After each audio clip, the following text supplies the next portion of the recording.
Setidak-tidaknya dalam 1,5 dasawarsa terakhir ada teori mengenai clash of civilization, perbenturan antara peradaban-peradaban.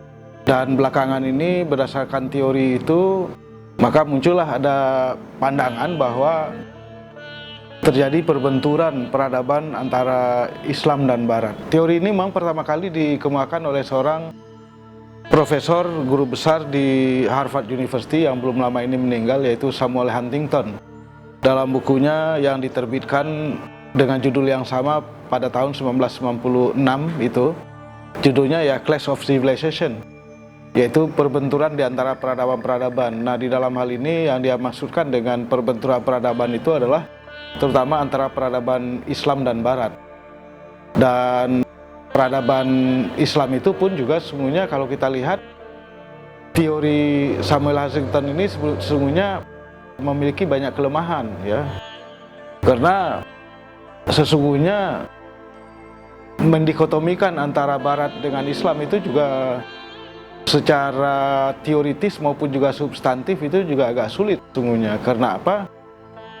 Karena apa yang disebut sebagai Islam atau dunia Islam itu sebetulnya juga beragam. Ada yang misalnya pro Barat, kalau Barat kita sebut sebagai sebuah kelompok. Ada yang sangat pro Barat dan bahkan menjadi sekutu Barat. Taruhlah negara-negara, banyakkan negara Arab misalnya, Arab Saudi, negara-negara Teluk, Mesir dulu, itu semua adalah sekutu Barat. Nah, yang dimaksud oleh Samuel Huntington itu sesungguhnya konflik di antara, kalau mau disederhanakan, antara Iran dengan Amerika sesungguhnya ya. Karena yang konflik, yang benturan itu sesungguhnya adalah Iran melawan Amerika. Sejak revolusi Ayatullah Khomeini 1979 itu terjadi konflik gitu.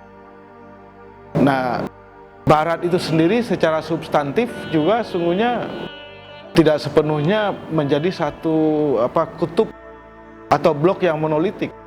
Karena di Barat sendiri, di Amerika, di Eropa misalnya, itu juga banyak orang Islam, kaum muslimin itu banyak gitu, memegang posisi-posisi mulai dari pekerja kasar sampai kepada pekerja di NASA misalnya, tenaga ahli di NASA. Begitu juga di Eropa ya, di banyak negara seperti di Jerman, Prancis, Inggris dan seterusnya. Dan lagi pula kita lihat sesungguhnya di Eropa khususnya itu banyak sekali peninggalan Islam, misalnya di Spanyol gitu kan. Dan bahkan menurut penelitian yang dilakukan oleh UNESCO dan PBB, sesungguhnya peradaban Barat itu bersumber dari 3 tradisi keagamaan. Tradisi agama Nabi Ibrahim, yaitu agama Yahudi, agama Kristen, dan agama Muslim, gitu, agama Islam. Jadi 3 tradisi itu, dan oleh karena itu saya kira teori Clash of Civilization ini banyak kelemahannya, dan oleh karena itu saya kira kita tidak perlu mengikuti, apalagi kemudian mendikotomisasikan antara Islam dengan Barat, karena sekali lagi di negara-negara Muslim sendiri banyak mendapat manfaat dari Barat. Misalnya manfaat terutama itu adalah dalam bidang ilmu pengetahuan dan teknologi. Jadi hal-hal yang positif dari Barat saya kira kita bisa ambil.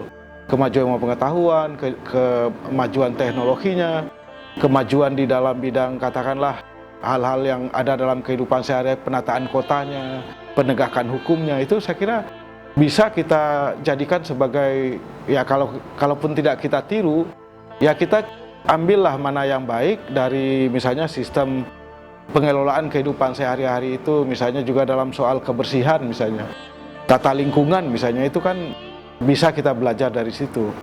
Nah, sebaliknya saya kira dunia Barat juga bisa banyak belajar dari dunia Muslim.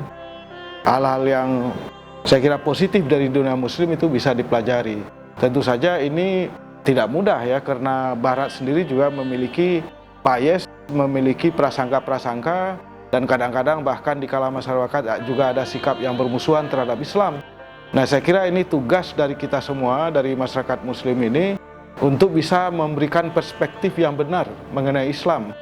Bahwa Islam itu sesungguhnya dalam banyak hal kompatibel, cocok dengan apa yang terjadi di dunia Barat. Khususnya dalam hal ini adalah tadi yang sudah saya sebutkan, dalam bidang pengetahuan, dalam bidang sains, dalam bidang teknologi, dalam pengelolaan pemerintahan, di dalam pengelolaan perkotaan dan lain sebagainya, dan bahkan dalam penyantunan sosial, welfare, penyantunan sosial misalnya, itu saya kira kita bisa belajar dari situ. Jadi oleh karena itu, apa yang disebut sebagai Clash of Civilization itu lebih merupakan teori yang kemudian memang kelihatannya seolah dirancang untuk membenturkan di antara Islam pada satu pihak, atau katakanlah dunia Muslim pada satu pihak dengan dunia Barat pada pihak yang lain. Padahal sungguhnya di antara dua kutub ini banyak sekali terjadi tukar-menukar peradaban, tukar-menukar pengetahuan, tukar-menukar berbagai aspek kehidupan lain.